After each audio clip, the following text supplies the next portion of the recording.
yang tidak berikan perpuluhan, saudara, dosanya besar sekali. Tuhan mau perpuluhan, jadi kesempatan kau berbagian berikan kepada Tuhan. Saya tidak pernah tidak berikan perpuluhan. Saya tidak pernah lalai. Kalau saya dapat tambahan karena saya jadi pembicara di luar, diundang oleh gereja mana, saya selalu akan utamakan perpuluhan. Jemaat harus lakukan hal yang sama. Yang masih tidak setia perpuluhan, kamu harus bertobat. Jika perpuluhanmu tidak setia, engkau tidak mungkin dianggap setia oleh Tuhan. Tuhan mengukur bagaimana engkau perlakukan keuangan. Jadi ingat baik-baik, gereja harus menuntut jemaat berikan perpuluhan.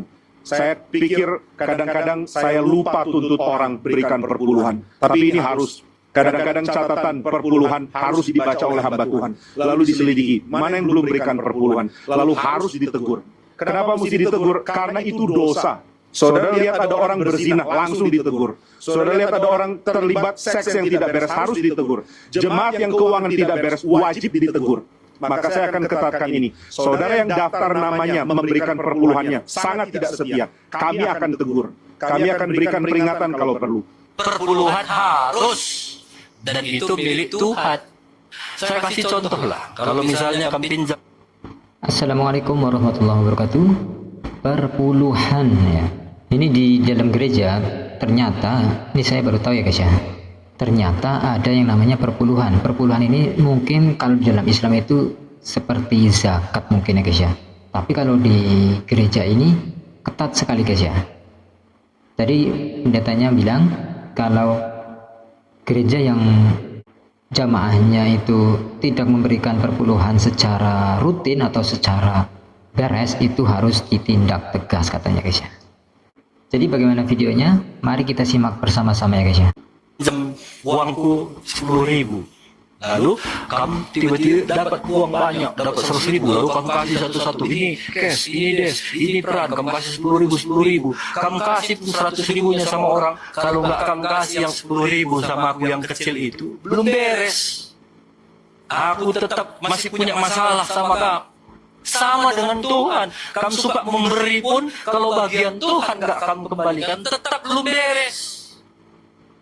Walaupun utangmu sama Tuhan cuma 10.000, kamu kasih ke sana 1 juta ke sini, 2 juta ke sini, 1 miliar, yang 10.000 sama Tuhan tetap belum beres. Sekali lagi, hari Tuhan imbang lu, apapun yang kamu kerjakan, nggak bisa diberkati Tuhan, karena firman gitu jadi ya.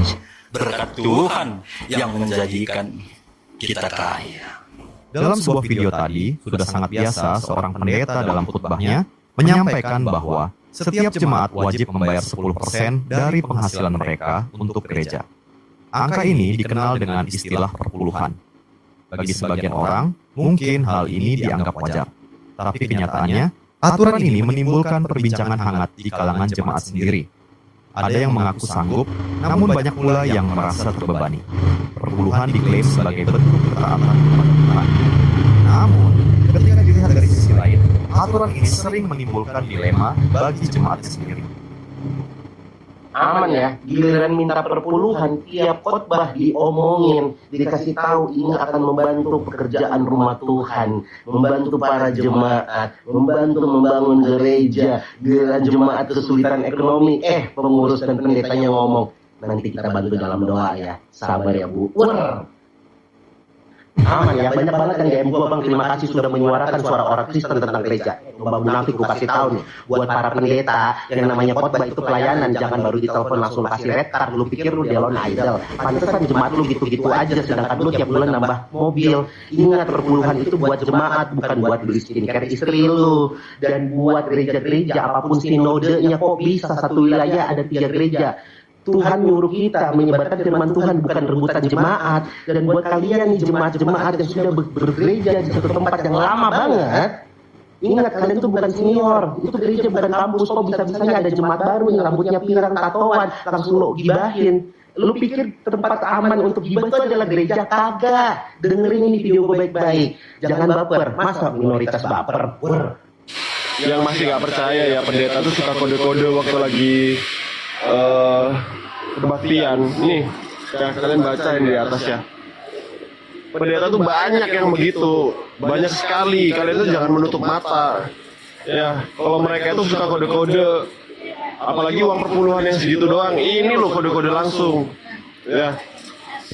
Aku tuh punya banyak orang-orang dekat aku tuh dari kalangan gereja semua. Bahkan aku dulu tuh kecil itu aku hidup di gereja, ya. Aku tinggal di pastori.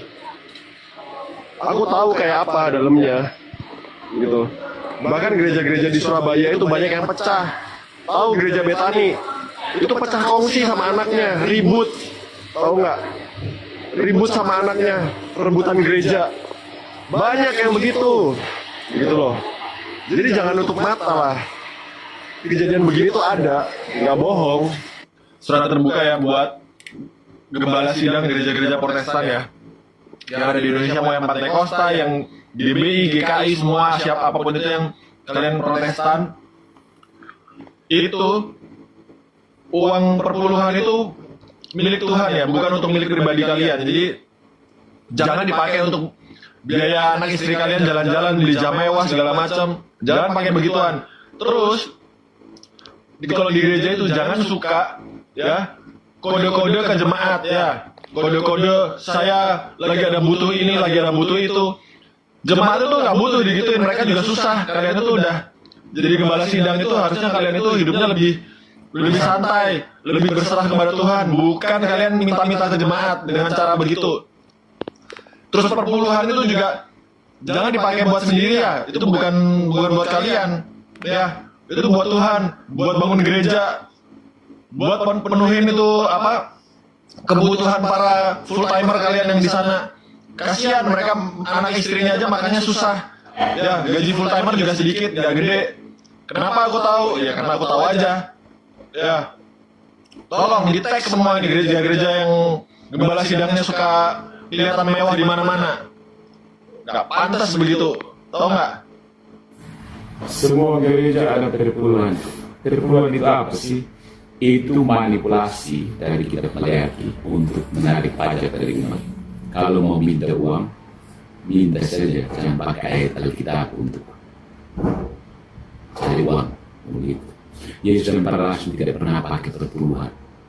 Paulus menganjurkan persembahan. Buang itu perpuluhan. Ngomong disclaimer ya buat kaum Kristen semuanya kalau misalnya aku salah. Gimana? Jadi kalau misalnya di Kristen itu punya gereja itu biasanya menguntungkan. Bisnis yang menguntungkan punya gereja karena itu sebenarnya kan nggak salah kan. Benar. Buat pajak, tax planning. Oh. Iya, terus habis itu punya Itu udah pasti. ada persembahan, ada perpuluhan. Orang perpuluhan tuh bisa kan 10%. Aku nggak tahu hukumnya ya, tapi kayaknya 10% dari penghasilan. Tahu kok. Oke. Terus itu lumayan banyak kan. Iya. Kalau misalnya semakin banyak jemaat di sana, makanya semakin kaya kayak gitu. Iya. Nah, ini marketnya market orang-orang yang ya mau cari Tuhan itu gereja pasti. Iya. Orang nggak masuk Betul, gereja. paham. Kita itu kan lebih ke arah ke jual sertifikat surga. Itu kan iya langsung yang kayak ekstrim. Iya. Nggak make sense tuh. Kalau misalnya ini kan masih make sense. Betul. Kalau kita lihat dari sisi ajaran Islam, kewajiban memberi sebagian harta itu memang ada. Namun Islam menetapkan syarat yang jelas. Hanya bagi yang mampu dengan kadar tertentu dan untuk tujuan yang sudah ditetapkan, seperti membantu fakir miskin, membebaskan orang yang terlilit utang, atau kepentingan umat yang benar-benar membutuhkan. Zakat misalnya hanya diwajibkan kepada mereka yang hartanya sudah mencapai nisab dan tersimpan selama setahun. Besarannya pun sudah pasti, 2,5% dari harta tertentu, bukan sampai 10% dari seluruh penghasilan bulanan. Infak dan sedekah sifatnya sunnah, boleh kapan saja, dengan jumlah sesuai kemampuan, tanpa paksaan. Dari sini kita belajar bahwa dalam Islam, kewajiban beramal tidak dimaksudkan untuk membebani, apalagi memperkaya satu pihak. Tujuan utamanya adalah membersihkan harta, menolong sesama, dan mendekatkan diri kepada Allah. Agama hadir untuk menjadi ketenangan, bukan beban. Maka setiap kewajiban yang kita jalankan seharusnya membuat hati lebih tenang, bukan sebaliknya. Jangan sampai aturan dalam beragama hanya menjadi rutinitas tanpa makna. Yang paling penting adalah memahami tujuan, meresapi maknanya, dan menjalankannya dengan ikhlas. Karena Allah lah sebaik-baik pemberi balasan. Itu tadi guys ya. Ternyata di dalam gereja itu ada namanya perpuluhan. Itu semacam kalau di Islam itu mungkin zakat, tapi berbeda dengan zakat ya guys ya. Kalau perpuluhan itu setiap gaji para jamaahnya itu dipotong 10%. Nah, 10% nanti dikasihkan ke gereja. Dan itu wajib semuanya ya. Berarti kalau gajinya tiap bulan berarti mungkin tiap bulan ya guys ya. Berbeda dengan zakat. Kalau zakat itu kan bisa kapan saja ya guys ya. Itu pun kalau sudah mencapai nisabnya, dan tentunya hasil zakat tersebut diberikan kepada yang membutuhkan lah istilahnya guys ya. Orang yang berhak mendapatkan zakat ataupun infak ataupun sedekah tersebut. Ya. Sedangkan perpuluhan itu uangnya untuk pihak gereja. Bahkan katanya tadi netizen bilang ya, orang Kristen bilang itu katanya uangnya itu untuk pihak gereja sendiri gitu. Bahkan untuk pribadi, untuk beli skincare istri dan yang lainnya. Nauzubillah. Bukannya untuk gereja itu untuk membangun gerejanya, membesarkan gerejanya, membangun dakwahnya biar semakin maju mungkin ya. Harusnya seperti itu. Tapi malah digunakan untuk kepentingan pribadi. Makanya tadi banyak juga ya orang-orang Kristen yang merasa keberatan dengan perpuluhan tersebut. Dan ternyata perpuluhan tersebut juga bukan ajaran dari Kristen katanya. Sebenarnya orang-orang yang berakal harusnya bisa membedakan mana yang benar dan mana ajaran yang kurang benar gitu ya. Bukan berarti saya menyalahkan Kristen ya, tapi tentu saja saya sebagai seorang muslim saya membenarkan ajaran agama saya karena dalilnya kan jelas ya. Inna dina indallahil Islam. Sesungguhnya agama di sisi Allah itu adalah Islam.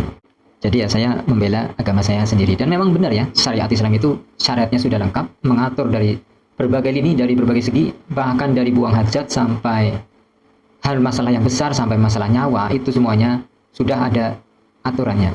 Begitu, Masya Allah ya, Islam itu memang sudah sempurna. Baik teman-teman, itu saja ya video kita kali ini. Semoga bermanfaat, semoga dapat menjadi pelajaran untuk kita semua umat muslim, dan mungkin kalau ada umat Kristen yang menonton video ini, semoga Allah memberikan kalian semua pencerahan dan bisa sampai jumpa di video berikutnya. Wassalamualaikum warahmatullahi wabarakatuh.